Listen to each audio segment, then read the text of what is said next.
ଇଏ ମା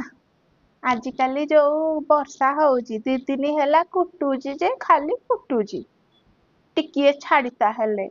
ଆଉ ଏଇ ଯୋଉ ବର୍ଷାକୁ ମୁଇଁ କୋଉ ଦାଣ୍ଡରେ ବଇ ପାରୁଛି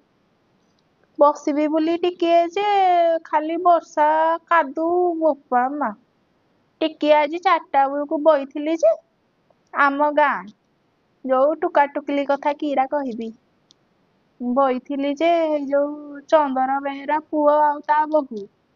କିରା ଗୋଟେ ବାଇକ ଧରିଛି ତ ଏଟିଏମ ବାଇକ କିରା ତା ନାଁ ଯେ ଏଟିଏମ ତ କହିଛି ବୋଧେ ଆଉ ଏଟିଏମ ବାଇକ କିରା ମୁଇଁ ଏରା ଜାଣିନି ମୁଇଁ କିରା ବୁଢୀ ନୁକ ଯେ ଜାଣୁଛି ଛି ଛି ଛି ଛି ଛି ଆଜିକାଲି ଯୋଉ ବାଇକ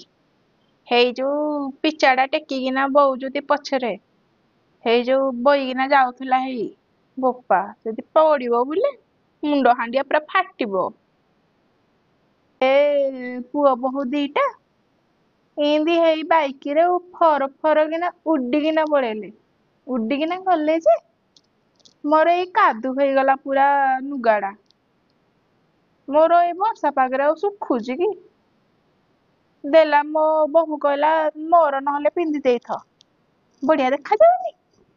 ସୁନ୍ଦରୀ ଦେଖା ଯାଉଛି ମୁଁ ଚା